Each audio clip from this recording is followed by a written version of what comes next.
Yes, yes, yes, we are live. We are live. Hello, everybody. Good morning and welcome to this live webinar. Who is on the stream with me? Who is on the stream with me? Please, if you can hear me, let me know that you can hear me. Let me know that you can hear me. Welcome, everybody, to this live webinar. Thank you for joining me live. Share the link with your family and friends. Let everybody in your circle know that you have this webinar this morning. Share with everybody within your circle. Let it be a communal learning. All right. Welcome everyone and thank you for joining me live. Thank you everyone for joining me. So if you can see me, let me know that you can see me. Drop your hi and a hello in the comments. Let me know that I'm here with you. All right. So welcome everybody and thank you once again. My name is Ijoma Vivian Ani and I'm the founder of the Proactive Parents Academy. I will be holding your hands as we roll and learn together this morning. Okay, thank you, Jane. Yes, someone said she can see me and she can hear me. So also, if you join us, let's know that you're here with us. Share the link with your circle and let's make it a communal learning process. Thank you again. I am a parent coach, and one of the things that I drive joy doing is sharing with parents in their journey as parents on how they can navigate different areas of their parenting. And today we are looking at 5 ways to improve the learning capacity of your child. So learning is part of your parenting process and part of the goals that you are meant to create yearly. How you can help your children become learners. So if you're in the Build Your Home Tribe, you even understand it even more in depth because when we create goals for the parents of the Build Your Home Tribe, the parents that are in the tribe program, learning an intellectual goal is part of the goals we create yearly, right? So it is a process that you must be intentional and harness as you go in your parenting journey. So part of the things that you must do as a parent if you actually want to harness every area of your child's life and every area of her life as a parent is to actually have a learning goal. And that's why we're having this conversation today, so that everybody can be part of the process and understand what it is that we are doing this morning. So, like I said, this morning we are looking at 5 ways to improve the learning capacity of your child because learning is part of the things you must help your children learn to learn. That's the word. Helping them to learn while you are learning together with them. So learning to learn is not fun. Like it's not joke. It's not something that children just find it. Welcome, Jane George. Thank you for joining me live. It's not something that every one of us, not even children, just want to sit and just learn through a process, right? Learning to learn is a help. You must build capacity to help your children in the process. So one of the things that I see as a mistake that parents make is that they leave or abandon the learning process to the school. I've heard a parent told me, um, it's not my duty to teach my child. It's the school. If it is in church, Sunday school teachers will teach the child and all of that. That's an error, right? That's an error. One of the things I see that endangers children even the more when it comes to learning is because parents wrongly, abandon the whole junk of work to the school or to the teachers of the children. Ideally, when it comes to learning, when it comes to everything that concerns your child's learning, right? The work for me is parents 80, school 20, right? That's the only way you can be able to help your child. When you develop that mindset, when you put it together in your head, like the chunk of work is my work, and then the other little percentage is for the school to help me collaborate with me, then you're on the road to set your children on the track of success when it comes to the general outlook of learning. Unfortunately, we abandon the responsibility to the school. Your child's capacity in learning is a byproduct of everything you're doing in your parenting template, right? Your child's learning capacity is infused in what you're doing as a parent. Your parenting template in the whole year, your child's capacity is infused in it. Learning capacity is infused in it. So it's not something you say, I can just do wig it anyhow and just have the results or the success I have. Thank you, Eyin Nebife. Welcome. Thank you for joining us live. So the byproduct of your child's academic success, your child's academic overall outlook in learning is actually part of what is infused in your parenting template. So if you are thinking how you will help your child succeed in school, as we are just resuming and beginning a new year, and you're thinking, how do I holistically create a goal that will help my child's learning capacity or help my child academic success or help them build capacity when it comes to intellectual learnings and mental capacity, then you must pay attention to these conversations that we're having today. Generally, there are challenges that children have, right? There are learning challenges that children have. Learning, not incapacitated. They are not incapacitated because they're having those challenges, but they are just challenges that if parents have the right understanding and know what to do and have the knowledge of what to do and do it, they will harness the child's abilities through those challenges. They are not incapacitating the child. Right? We may all have had those challenges, but we didn't know because nobody put it to bear for us to understand or for us to learn amidst those challenges in our peculiarity. So it is not something that we have to repeat again with our children. It's an error. If something had happened to you and it's happening to you again and again and you're falling with it again and again, then that's foolishness. And because we don't want to be foolish parents, we want to be wise parents. That's why we are having all of this conversation to help us see through the picture and begin to walk around all of these things, right? So learning challenges there are different learning challenges. There are over 5, 6 learning challenges, that we can actually look through, right? But then, amidst those learning challenges, there are also part of the challenges that are also looked at as learning styles. So within these two frame of work, you are able to understand where your child falls into in the pedestal of learning and be able to harness those issues with the right knowledge.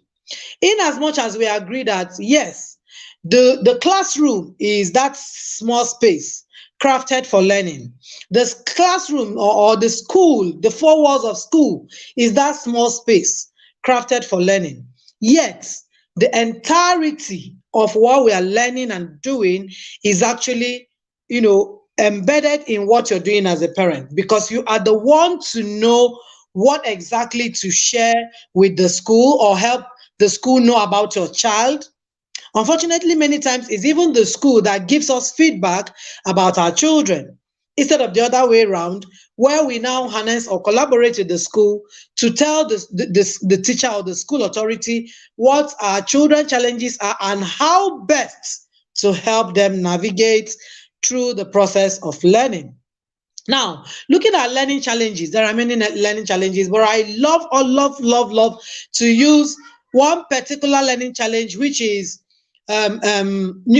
sensory seeking children, right? The one we popularly call the neurodivergent children. So one of the things that I like to use that specific example is because I am raising a child who is a neurodivergent, and I know how difficult it is to help such children, put through academics especially and other learning processes. Yet it doesn't demean or remove their capacity or their capabilities to learn. These are one of those, things that could be a challenge. However, the children learn through that process because that's the way they were made. That's the way their own brain wiring is. It doesn't make them less, right? Or it doesn't make them not learn what they're meant to learn. There are different other learning challenges. People could be dyslexia, people could be dyscalculia, children can be dysgraphia, different, learning challenges.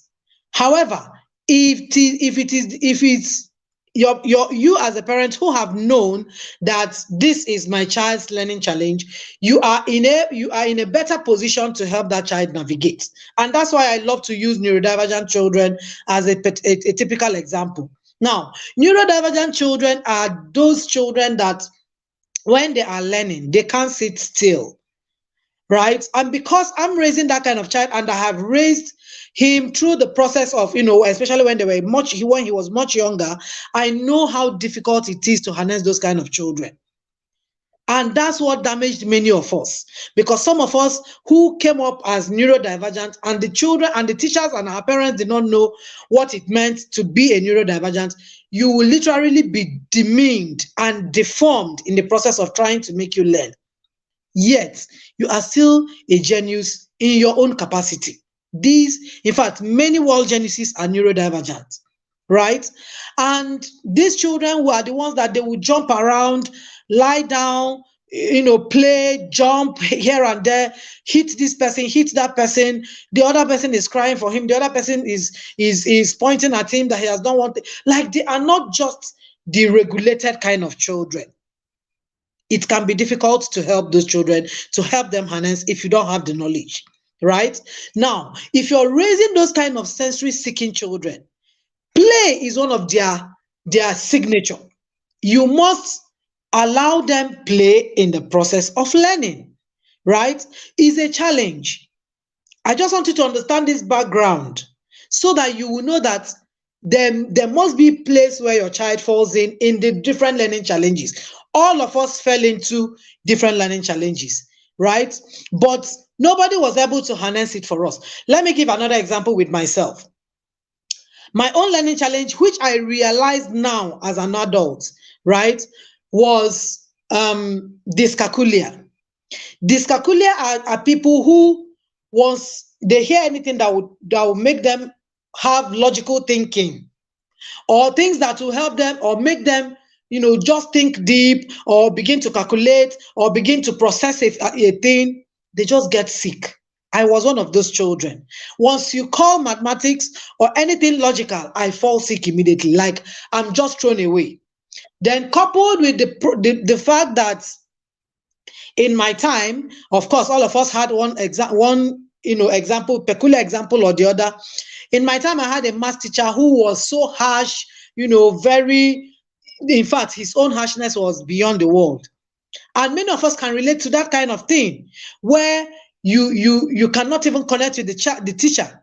Talk more of learning what he or she is teaching. So now, come to put it to terms where I was that kind of child who didn't want logical thinking, who was so had phobia for anything that will bring my mind to think or put it to logic and all that, right?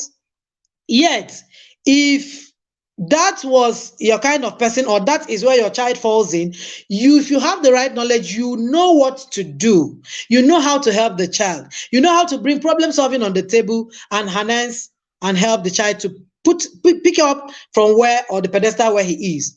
And different other ones that we may not take in this session, right?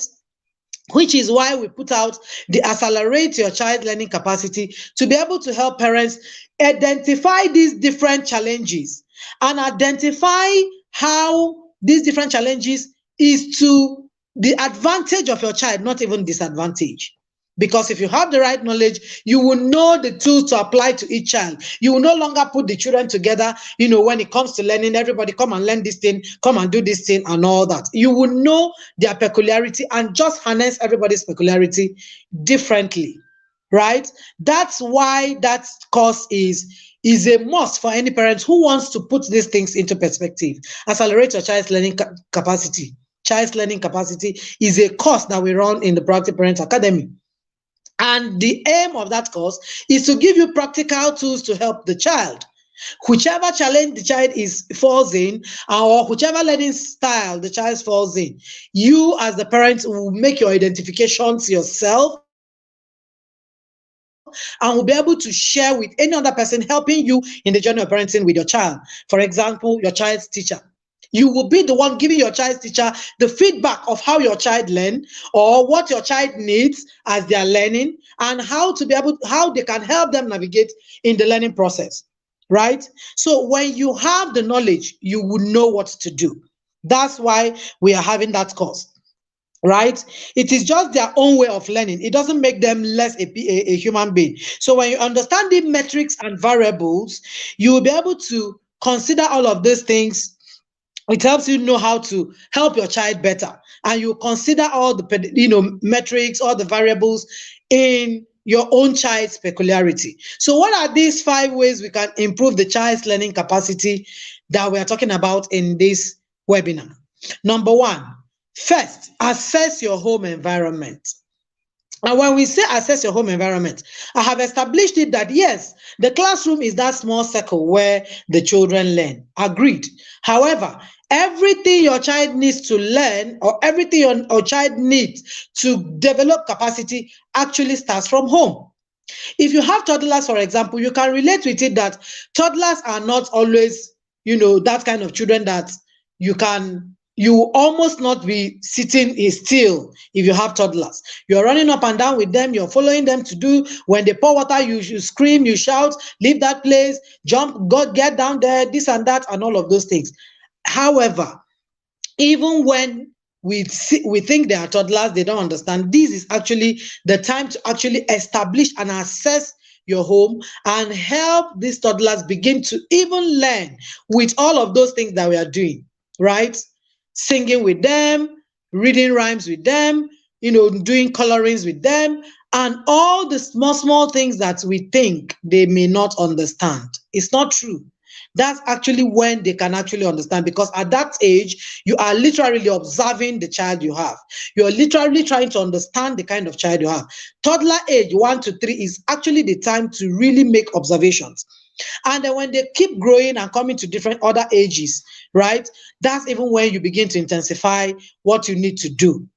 The things you need to remove from the home, the things you need to put in the home. Assessing your home will help you to harness learning and build the foundation of proper learning for your children, right? So you have to do the things that impact the child's willingness to learn and overall capacity in their intellectual self, right? So in your home, you begin to take away the things that can be destructive, that can be harmful to the children and all that, and begin to put and equip your home with the things that you want them to begin to know or want them to begin to learn. For example, if you have understood where your child is in the learning style, for instance, if your child is a visual learner who always wants things that are catchy to the eye, books that are catchy to the eye, books that have drawings, have paintings and all that.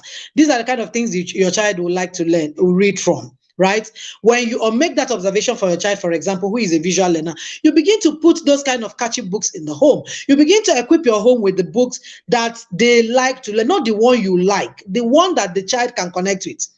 Because your visual learner can connect with those kind of pictorial books, but your kinesthetic learner cannot connect with those kind of books.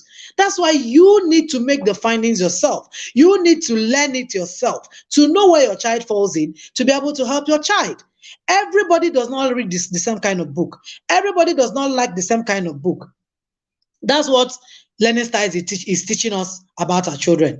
So you cannot impose what you like on the child. Otherwise, you will make the child resist you. And when resistance comes, rebellion will set in. You have to make your home a less resistant place where learning can actually be absorbed, right? If your child will need to gist with, you need to gist. Have that gist, have that conversation, and talk about the book and begin to, woo the child about the book that he would like to read.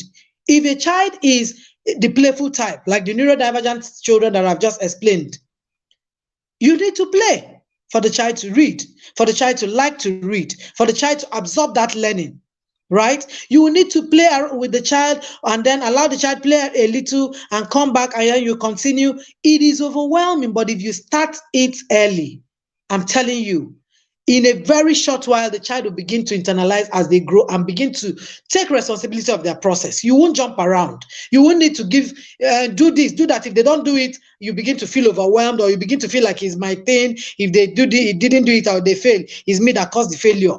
You are feeling that way because you have not realized or you have not built your children to know how to take responsibility themselves.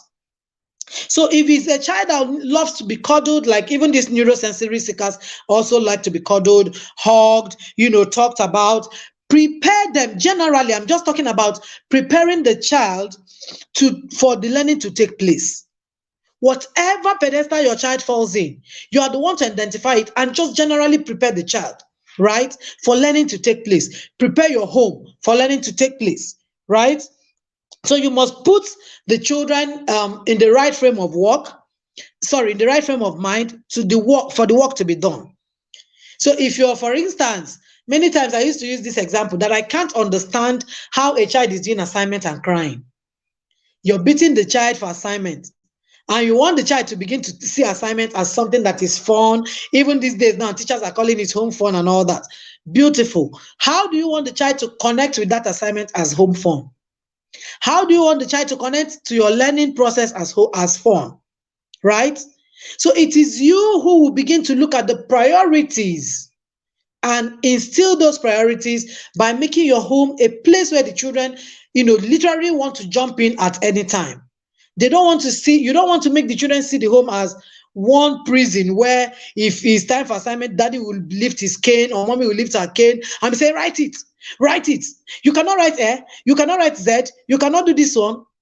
All of those things will instill fear in the children, right? So you must prepare the children's mind for the work to be done. You must prepare their mind for the learning to take place. That's one of the ways to assess your home all the time. So when the child is resisting, check again, look again. Why is this child resisting, to learn at the time when others are learning or to read when others are reading, right? So developing reading culture is one powerful tool to help your children to begin to love to learn. Because I love to call it the cap on the head. The cap on the head of learning is actually reading. So if you get your children to develop love for reading, to develop inner joy for reading, you have won them. Learning will naturally take place because learning is not about academics. Learning is about developing the children holistically so that they can become intellectual people who love to develop their capacity mentally, who want to work on their mind all the time through learning. Because learning is a lifelong thing. It's not something that you do and stop. That's why many of us do not love to learn or do not love, we resist learning. We just say, what are they going to teach? What is that thing, that this one, that one, and talk it down because you didn't develop love for learning. They beat you to learn. When you fail chemistry, chemistry teacher will flog you. When you fail one test, the government teacher will beat you. So how do you love to learn? So what literally many of us did in our time, and which we are still repeating with our children, is just to force them to do that thing, and then they will just cram through learning. So they cram through exams or through tests. They cram through tests to pass. They did not learn the concept. It is because there's no love for learning. There's no joy that comes from learning. When your children have joy for learning, when you help them build capacity, develop joy for learning, they will literally love to learn through reading. They will literally love to learn. So when your children begin to I used to give this example to tribals, especially. I remember those days when my daddy would bring in newspapers, magazines of the day. Every day, there's magazine that he comes with. Even when he forgets, he'll tell you to go to the pigeonhole and bring it out.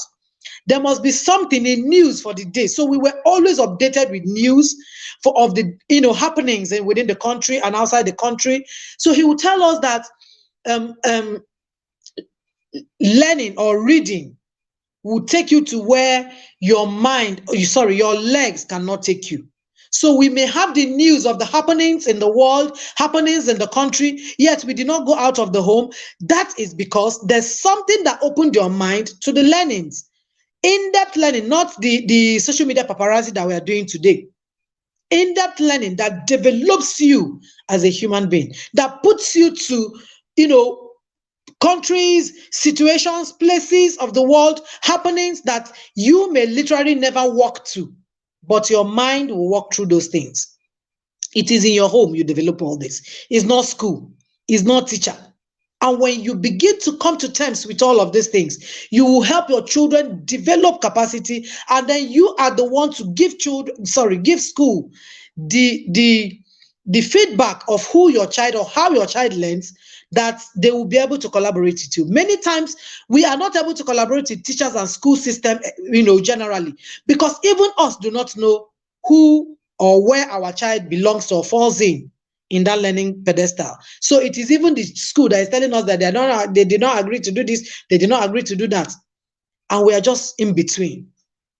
If you read the recent research of what malpractice was, at least in the last 2 years, I think 2022 or so, the last research of 2022, you will be wowed. Why are children getting into malpractices and all that? To that point, malpractices were there in our time, were there in our parents' time and all that, but it was something that few people did secretly, right? Today, it has become a norm. Parents themselves go to register their children in those kind of centers. And yet we talk of integrity, and yet we talk of a better nation, and yet we want to talk of people who will be solution providers on the different pedestals of life.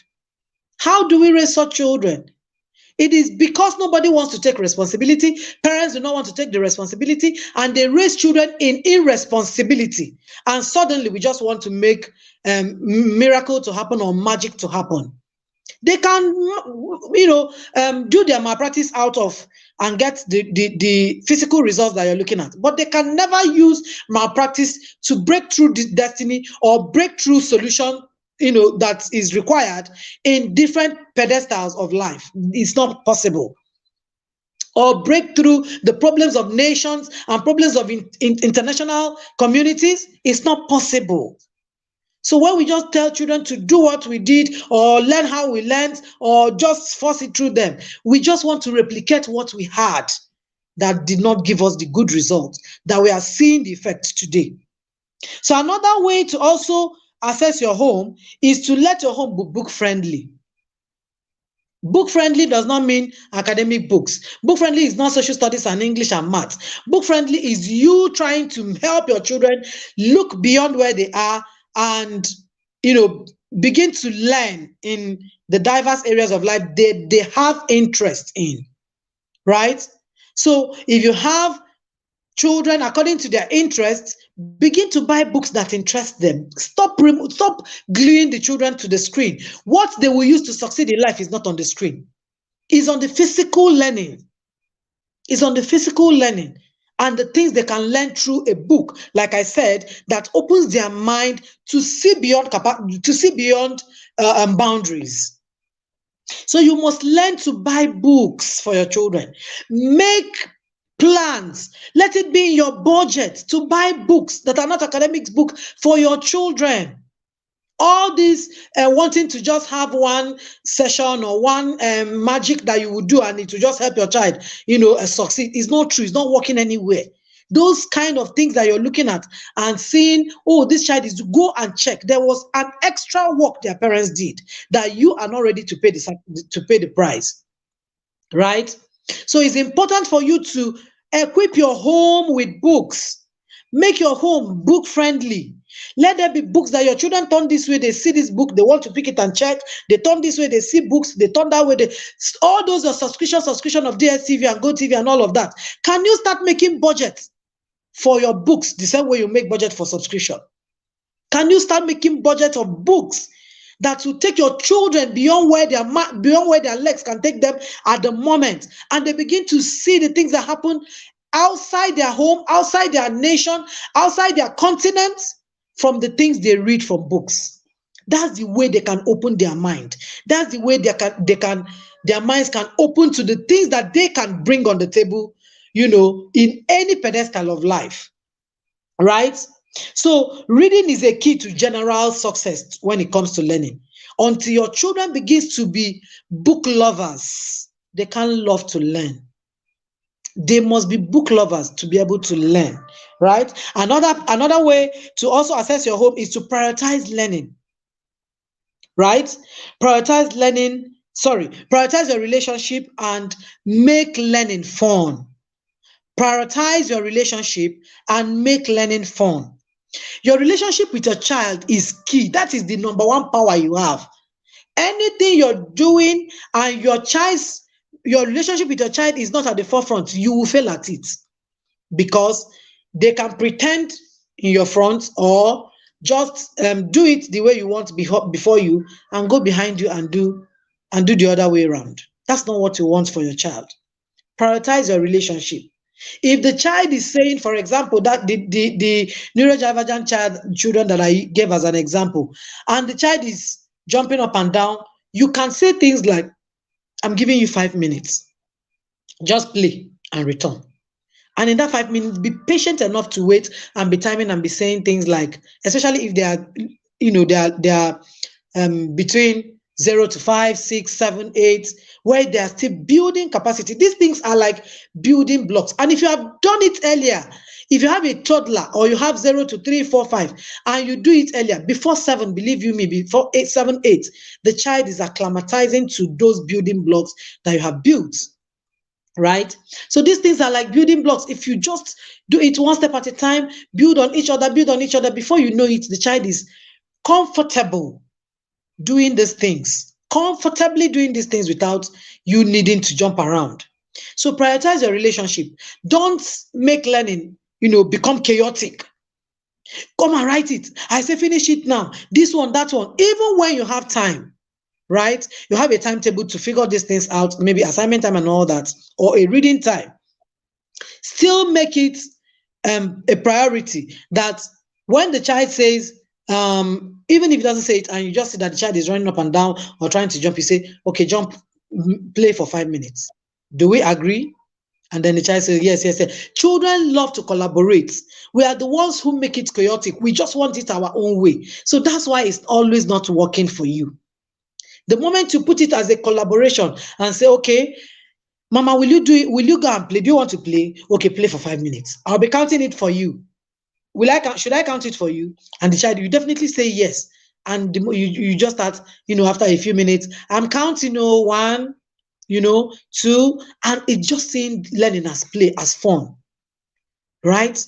But if you make it chaotic, it must be the way you want. You must sit down here and finish it. You must do it this way. You must do it that way. That book I bought you, that's the one you must read, not the one that the child loves to read. And you're just forcing your way out. You will force them into resistance.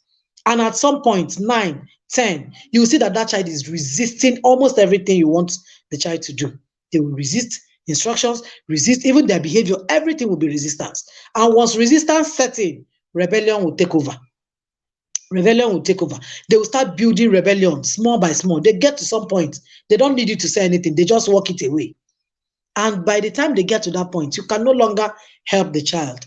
You are not that influence the child needs. So he won't listen to you or she won't listen to you, right? So don't let learning look like punishment. Don't let learning look like one pain. Like, when the child remembers that this is reading time, 4 p.m. to 4:30 is reading time, especially when the child is still learning and building blocks on learning, and you just make it 30 minutes. and you just want to make the child to learn, and you say, everybody take your book, these are reading time, let's read 10 minutes, let's read 30 minutes, let's read two pages and all that, and then you just get to make it like one punishment or one pain. The child will associate learning with pain. The child will associate learning with with punishment. So it won't be fun. You have to make it to look like fun so that the children can connect with it. So prioritize your relationship. Make your relationship come to the forefront. Make it the number one thing. Get your child's heart first before you start processing all the gim you want to do, right? That's why you need to assess your home. Anything that is not working, assess your home. Check again. What am I doing that is making this child to feel like this or to do like this? Or what am I doing or not doing right that is making my child to resist? Right? So assess your home. Assess your home. That's number one. Number two, become an emotional intelligent parent. Become an emotional intelligent parent. One of the things that I tell parents, especially parents in the tribe program, is that you cannot raise any child if you're not emotionally intelligent. Sorry, you cannot raise any healthy child. You cannot raise an emotional sorry, you cannot raise a healthy child if you're not an emotional intelligent parent. You cannot raise a child that is emotionally stable, mentally stable, psychologically stable, physically fit. You can't if you're not emotionally stable, right? So you have to prioritize your own emotions. See, one of the things that I see is that, which happens to all of us, it has happened to me 1,000,001 times until I took that responsibility of my emotions, until I began to tell myself, no, it is me who is the parent, not my child. So it is me who should do the work. It is me who God said, raise this child for me. I am not bigger than my child. God just said, you go ahead so that you can do this assignment for me. It doesn't make me superior to my child. Until I took those responsibilities and begin to look at how my emotions are being triggered and why it is triggered, I couldn't do anything intentionally with the children when they were especially quite younger, as toddlers and all that, right? 15 years ago, I will not say what I'm saying now. 14 years ago, 13 years ago. But in the past 10 years, I could say what I'm saying now because I took charge of my journey as a parent, right? So you have to understand and assess your emotions. When you feel triggered, what are the things that are triggering you? You have to ask yourself. You have to ask yourself, what are the things that are triggering me? Stevia Ariyo, thank you for joining. Blessing Isioma, thank you for joining. I can see your charts. Thank you for joining me, right? For some of us who didn't do well, for example, in school, maybe your secondary school days, you didn't do well, university days, you didn't do well and all that, your GP was low and all of those things. When your child, when you don't see your child do or build capacity in learning, the next thing you feel is you get triggered because you see yourself in the mirror, right? You see yourself in the mirror where you're looking at, like, if I had done XYZ academically, maybe I wouldn't have been going through what I'm going through now. I wouldn't have had the best job. You begin to, all the I wouldn't have will come to your head. So there must be something triggering you that gets you angry when the child is not doing well generally, or getting it the way you want. There's something that triggers you. That something that triggers you is only you that will make assessment of it, right? You're the one to assess it. Maybe your husband or your spouse is the person that says, you're the one that made these children not to do this. So you feel less. You feel battered. You feel bitter, like you're being projected as the one who did not help your children do X, Y, Z. Even the spouse who tells you that is actually mirroring something, mirroring inadequacies. His inadequacies is what he's projecting on you. So whenever you feel triggered, with your emotion. You just want to, you get angry that the child is not writing, or the child is having one challenge or the other. For example, I talked about dysgraphia. I don't know if I talked about it in the beginning of the session when I wanted to establish the challenges of learning. Dysgraphias are those kind of children that when they're writing, they can't write in a straight line. They don't have beautiful writing. They write upside down. They write jaga jaga. Let me use the word that children used to use. That jaga jaga triggered you because of something, right? That's just a challenge that you are the one to help your child to begin to understand how to navigate through that dysgraphia, right? So it is you who is not in charge of your emotion. You're getting triggered because of something. There's something that challenge is mirroring to you, right? You must be an emotional intelligent parent to be able to nurture the relationship of your children, prioritize it like we have established in the number one, assessing your home. We put out 3 or 4 things, where the last one was to prioritize your children's relationship. So if you don't have emotional intelligence, if you don't work on your emotions, you will never prioritize your children's relationship.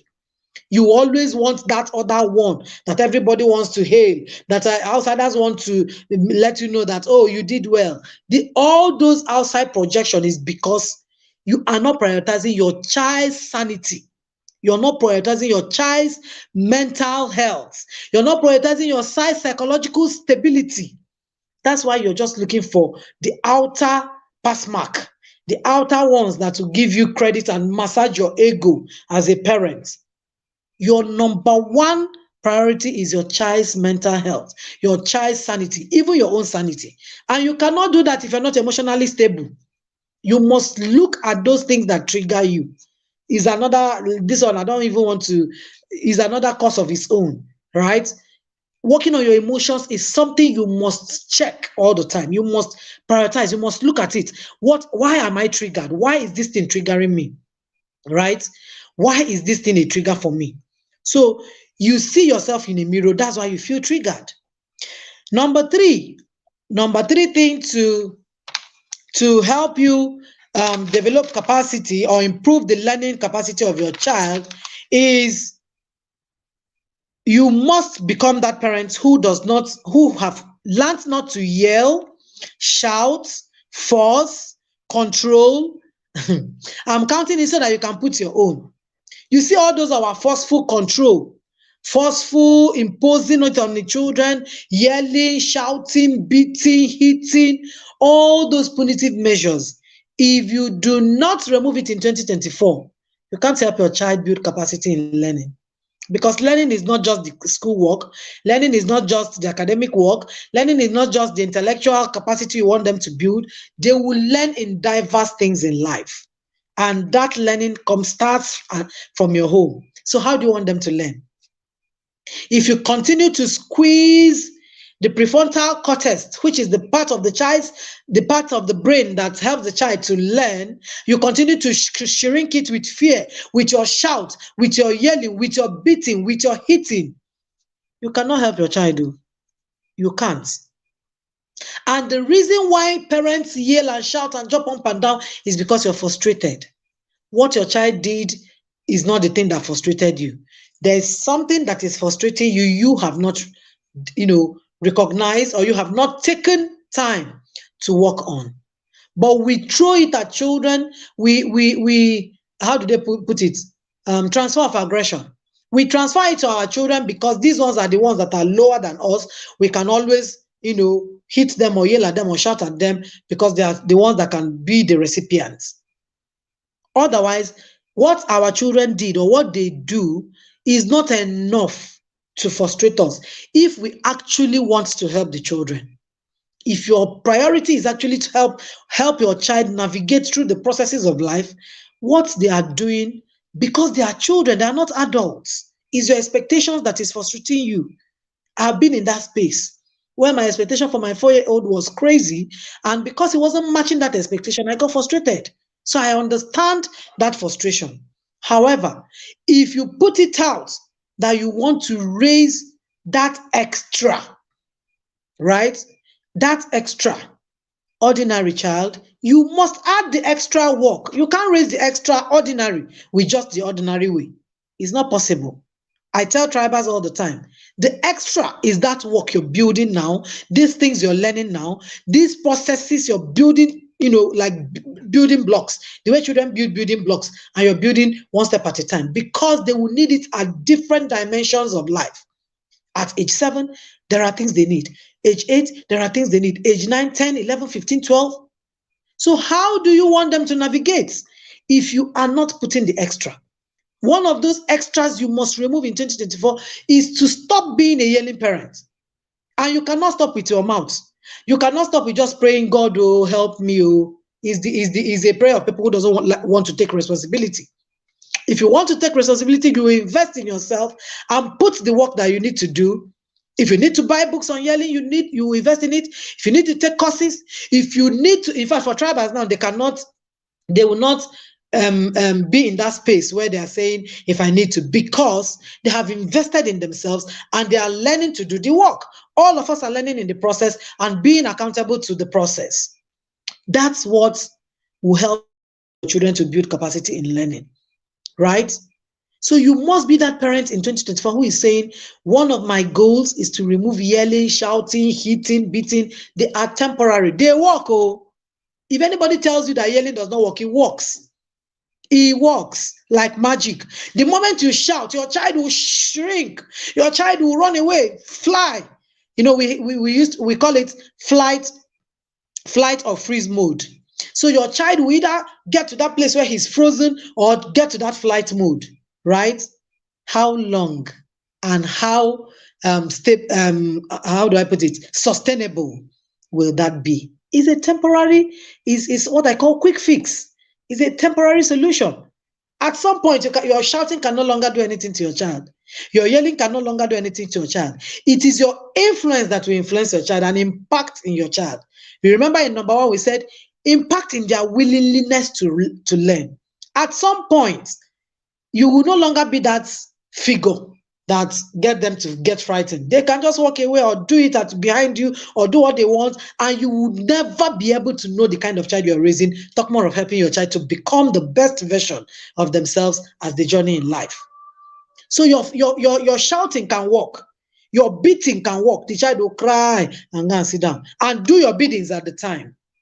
But I can beat my chest for you that it will never, ever be sustainable. Especially as they come up to like age 7, age 8, age 9, you will struggle all through parenting. You will struggle. And that's why they can get into any kind of vice and you will never know. They can never fall back on you. So you can never help them. You can never help them.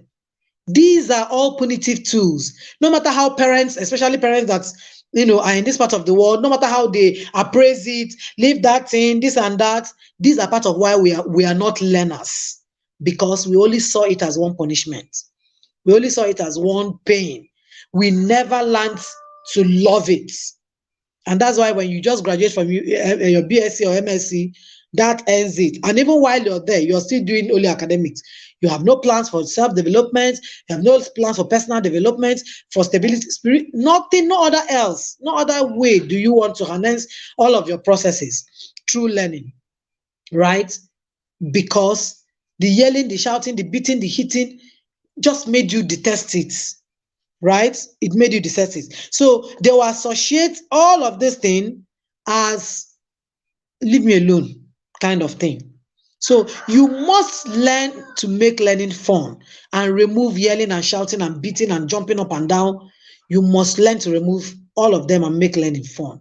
Because one other thing it will help you achieve in your children is that their discipline will be top notch. Discipline is not the beating that you beat your child. Discipline is not the shouting. Discipline is not the punishment and all of those things that we do. That's not discipline. Discipline is a child knowing that at this time I should be doing this, or at this time I should, or a child understanding that this is our value and this is who we are, this is how we live our life in this family, and so I'm using it to build myself. That's discipline. Discipline is the system you run in your home. Tribals will understand this far, far, far much better than anybody listening to me now. They will understand and see have the in-depth awareness of what I'm trying to establish, because you now know what it is for you to drive yourself, not waiting anybody to drive you. That's what your child will learn. And that's what discipline is about. Systems, structures that guide the person's life, right? So you have to be that parent that removes all those punitive ways of you know, helping the children, thinking you're helping the children with your beating, with your cane. Some children self, parents will bring cane and keep on the table and start, oh yeah, start it, oh yeah, start it. How do you want the child to relate? Right? How do you want the child to relate? Number 4, we have 5. So we have more to go. And stay with me. If you have any questions, start dropping it. Start dropping it in the questions so that I can answer as soon as we finish the last 2. Number 4 is collaborate with your child's school. Collaborate with your child's school or your child's teacher. You have to be that parent that learns to collaborate. It is not the school's duty to help your child to build capacity or improve their capacity when it comes to learning. That's why in the Build a Home Tribe, we have created our parenting goal for the year, and one of those goals is intellectual and learning goal. You can call it academic goal, however you want to put it, but intellectual and learning goal is basically the goals that help your children to learn, right? Is the top goal for you as a parent. So you must learn to help your children to learn. And the only way you can also infuse that is to collaborate with your child's school, because you are the one who knows this child. That is, if you know your child through knowledge, not the one we brag. I know my child. I know what he can do. And when you're faced with what your child can do, you'll be embarrassed.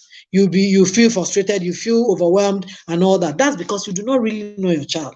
And I know many parents are on that pedestal where they just assume that they know their child, but that's not true.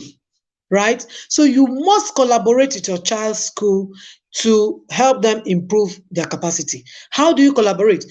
The tribals know that at the beginning of every session, the first thing we do with our children is to get to the school and get to know the child, the teacher that will take our children or take each child in that particular class. And we'll explain our child's learning style for you, explain if there is any learning challenge we have not harnessed, explain it for you, and give you our tools that we are using in the home to help that particular child. So when we give you the tools, we are constantly wanting, we don't wait for open day and this one, visiting days, to begin to ask you this one, that one. We want to make inquiries on how our child is faring, almost on weekly basis. Right? When they were much younger, where you write, there's this thing that children bring back from school, this book, this Jota book kind of thing, where they write reports, weekly reports. We put it down in that weekly report, how our child was able to do within the week and all that. It's something we are intentional about because we want them to develop capacity of learning outside just academics, right? Then narrowing it down to academics, if their performances, is what is priority for us, how they continue to grow their performances, how they continue to grow their GP. There's a child that I have that is so interested in GP. So when you see his A+, he will tell you, Mommy, don't look at the A+, look at my GP. And I used to smile when he started saying those things, like as far as primary 3. I used to smile, because I didn't know GP in primary school. I knew GP in the higher institution. Just in the uni days, I had GP. But I have a child who at primary 3 is telling you to look at his GP, look at his GP. That's because he has built himself to the level where he has a certain expectation for himself. And that's beautiful. And that's awesome. So if you have that kind of goals, it puts your children even beyond where you have that small circle of that goal you have set. They will begin to set expectations for themselves. They will begin to put expectations for themselves. Right? So for you to be able to collaborate, you help your child, number 4, to improve the learning capacity, you must collaborate with the school. You must collaborate with the teacher of your child. You must tell them what it is that your child's peculiarity is, what the learning need of your child is. Every child does not have the same learning need. And it is only when you help the school, the teacher or the school, whoever that is handling the child, know the learning needs of that child. That's the only way the teacher can also come on board with that need in mind. Not just the general thing that is done for everybody. With that need in mind. So when the child is even doing it not the regular way, for example, not sitting still and all of those things that can come with a particular kind of, child's learning wiring. The teacher will be at peace that, yeah, the mother or the father told me about this. That's the way but it doesn't stop it. The child is learning, and the teacher will be at peace.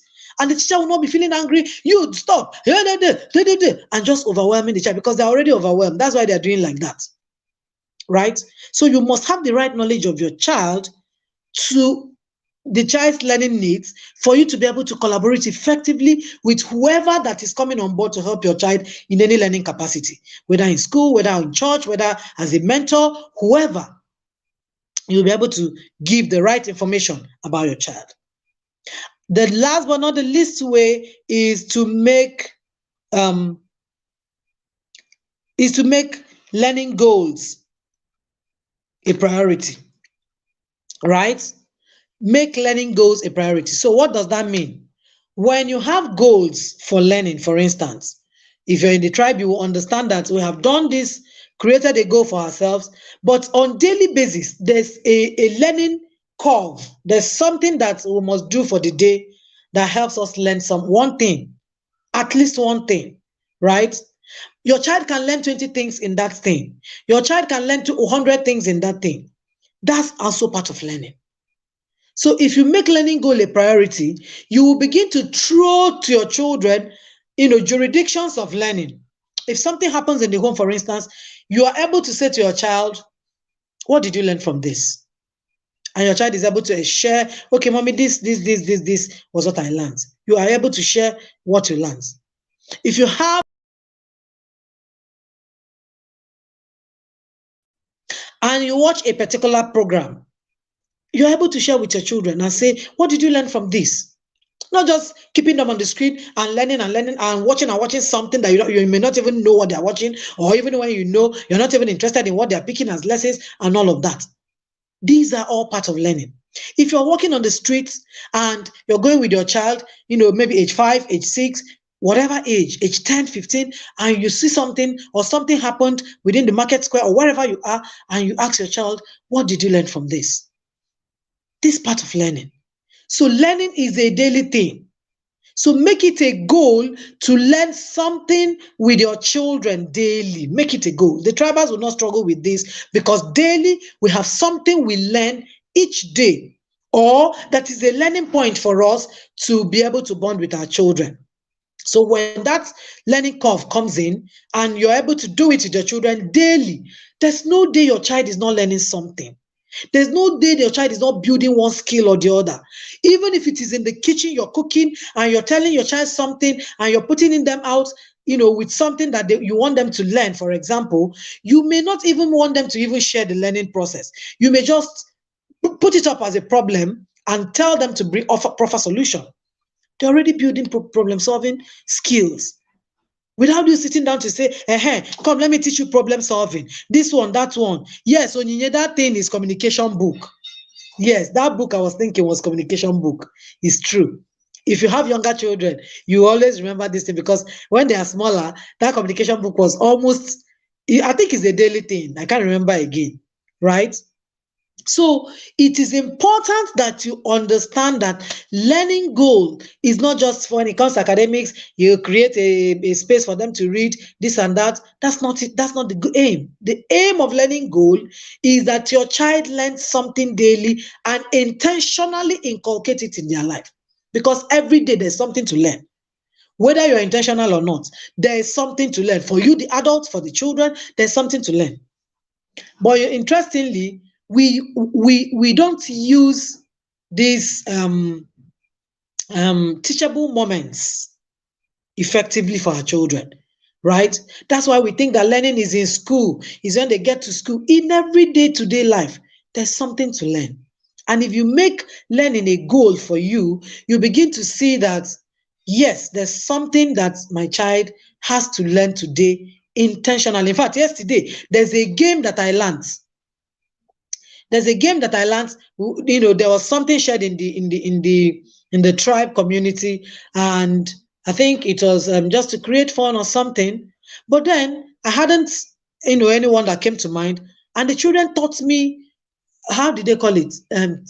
Tick something tag, something like that. Is a game. You use your pen and pencil and drew and put in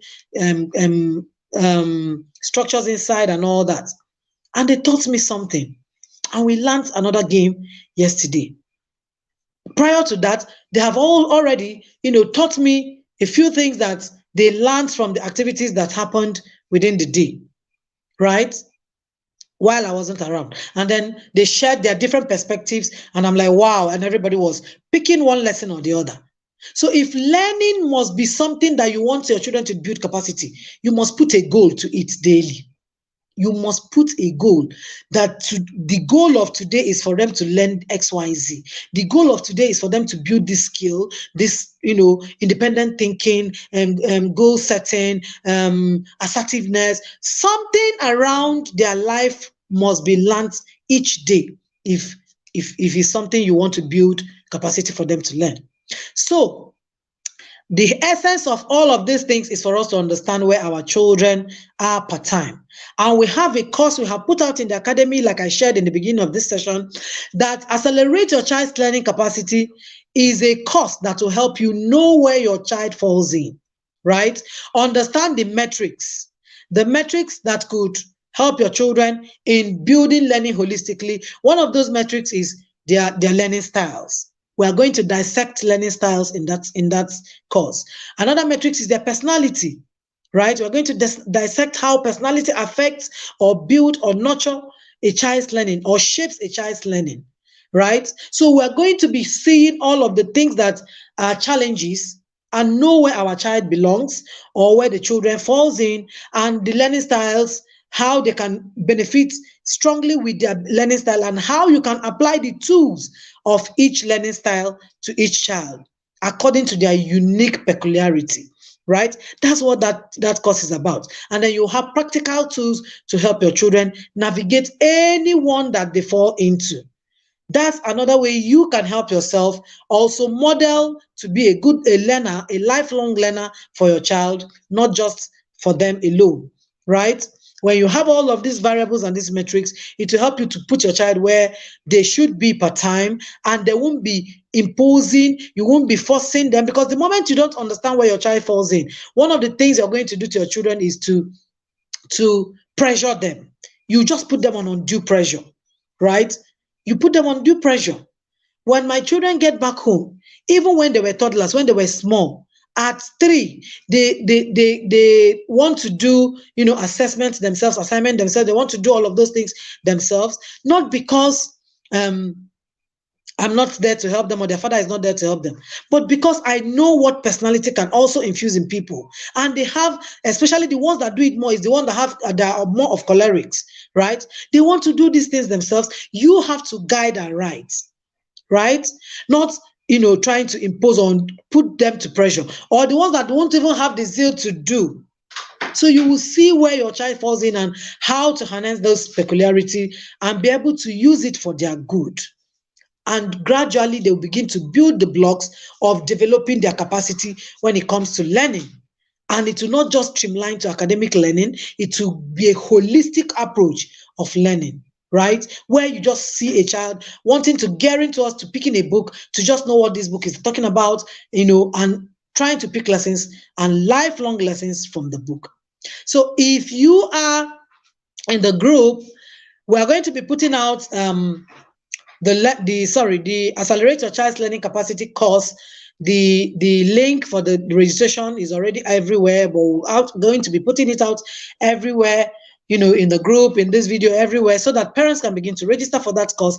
That course is going to blow your mind. It's a 5-day course. It's going to blow your mind on how to put your children in the front burner when it comes to learning, and help them shape their overall outlook about learning and their overall outlook, on what education is about, because education is not just passing exams and passing tests, right? So if you're interested in that course, you'll see the link where you can make registrations online or offline, as the case may be, and then be part of that course. Plan to be part of that course. It's going to give you an edge over anything you're struggling with when it comes to learning in your children, right? That course is going to be in February. That's why we're putting it out early, so that you can begin to plan for that course and be part of the course as soon as possible, and then plan to equip yourself with the building blocks you need to build for your children to develop capacity in their learning process, right? You're going to have access to the videos of that course, anytime, any day, so such that you can fall back to see what you want to see per time, the ones you have not picked, maybe 1 year after, 1 month after, 3 months after, 5 months after, you get back to take, the lessons you need to take to help your child as you progress.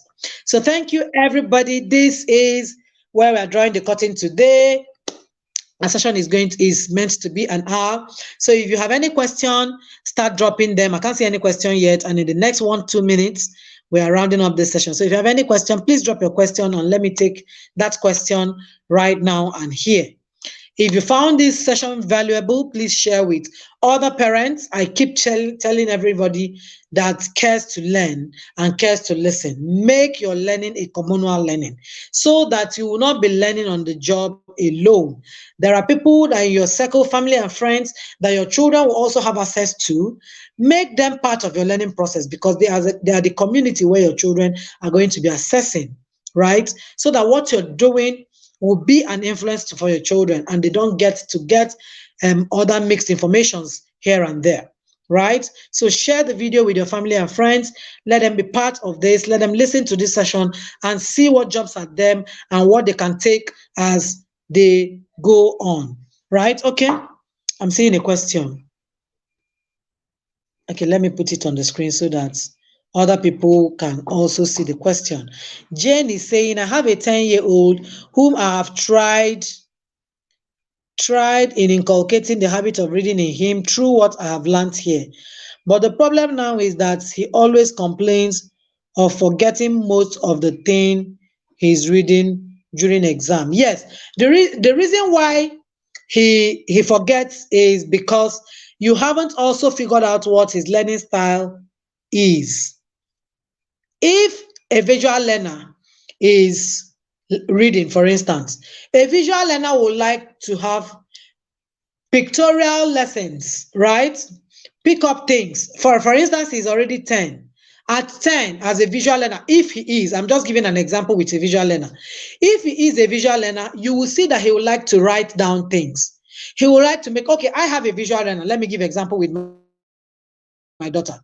I have a visual learner, and I was sharing with the parents of the Build Your Home Tribe 2 nights ago. I can't remember when, but in one of the sessions, and I was telling them that my daughter has built herself so much with writing down things, working with diaries, working with jotters all the time, because she's a visual learner. So whenever she's reading, and I shared with them how that girl taught me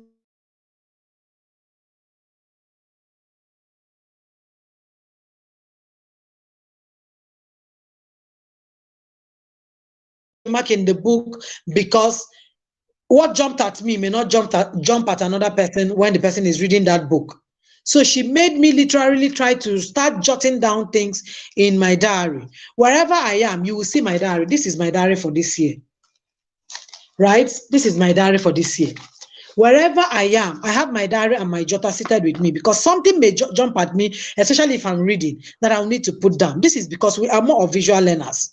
Right? So the reason why my daughter have been able to pull through, and she's able to set herself up for learning wherever she is, right? If she comes back home now on holiday, she will want me to check her diary, check her daughters. Anywhere she's seated, that girl is carrying diary. She started it from when she was 7. Right? Wherever she's seated. That is because we figured out her learning style, and we began to put pictorial pictures of the things that she likes to learn, pictorial pictures in the book, the kind of books she like to read, because these are the things that are catching their interest. And she began to develop herself to the point where she doesn't need me, she doesn't need anybody. Jane is saying he's in JSS1, okay, secondary school, right? He's a kinesthetic learner.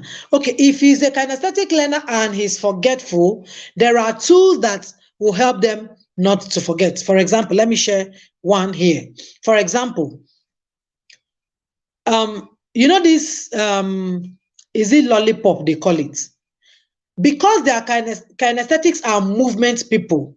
They are people that are always in the move. They would love to have something to touch whenever they are reading or learning. So one of the things that you can help them do is, maybe you give them sweets, something that as they are doing, it will not cause so much distraction like for them to jump out.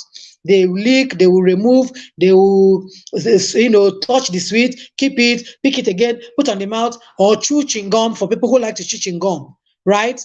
So if the child is a kinesthetic, there are many tools that kinesthetic learners will love to have to, help themselves while they are learning. And one of them is what I've just shared now. So it's important that you also become part of that course to get more tools. I may not be able to share many tools now. Okay. He's in JSS1. That's okay. So you are the one to help him, give him more tools to be able to, put himself together when he's learning. Because the reason why he forgets, all of that is because you have not harnessed his personality, his temperament, and his learning style together to see how to strike a balance. And he's already in secondary school. You need to do that fast so that he can holistically build himself. He has even passed the age of, like my daughter now, and who is not at home. Whenever she gets back, she wants us to go through the things she has done, right? Because she has built herself to that point, right? And they are all junior secondary, like your son, who is already in a junior secondary. So you need to put that in your goal to be able to help that child put himself together and not be forgetful. Even when they are forgetful, there are things you can do to help them not to forget, right?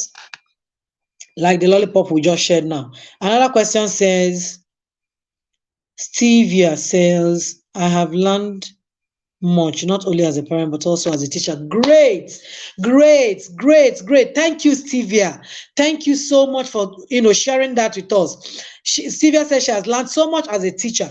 Yes, because as a teacher, you are collaborating with the parents. You have heard me say that it's unfortunate that parents are leaving the bulk of work for the teachers, which is wrong. Yeah, but I know that parents are doing that out of ignorance. They also do not know. That's why they leave the bulk of work for teachers. So for teachers who are in this stream, this is going to help you a great deal to know the children that are within your spheres of influence, right? Because the moment you realize that this child is like this or like that, you're able to help the child. You're able to wholeheartedly help the child, because many times these things are very overwhelming, and if you do not know, if you teach in ignorance, you keep getting overwhelmed with the children all the time. Thank you, Sylvia, for sharing that. I'm trying to see if we have more questions.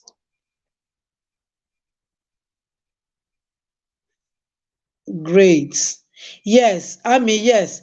You need to give them more things to touch, something that their hand can be touching while they are reading. If they have built capacity in reading, they will naturally love to learn. So while they are learning, they cannot be the people that you just sit and cross their leg and they are learning. Like my daughter, she can lie down and just take her book, sit down and take her book, coil herself in the cushion, sit and just carry a book and just read for hours without. In fact, they don't want, if you even talk is a problem, they don't want anybody to cross. They are kinesthetic are not like that. They need to be touching something. They need to be touching something that will make them, that's their own way of concentrating. The way the visual learner sees as distraction, no, their own is as they are touching, they are concentrating the more. So thank you, everybody. I can't find any question again. Hide comments. I don't know what that means. I can't find any question again, but we are together. We are in the group. And wherever you can find me, put out your question when you watch the replay, and there are questions that jump at you. Just put it out wherever I am in any of the groups, whether paid or free group. I will be available to answer any question that you have about the session we did today. Thank you, everybody, for being part of this. For teachers that are in this stream, please share with other teachers. They will learn a lot in the sphere of work they are doing with our children. For parents, please also share within your circle so that others will learn on how to start from somewhere to build capacity for the children to improve as they learn and journey in life. Thank you, everybody, for being part of this conversation this morning. The conversation continues in the groups that we belong and in our weekly webinars. Do have an amazing day and enjoy the rest of your day. Bye.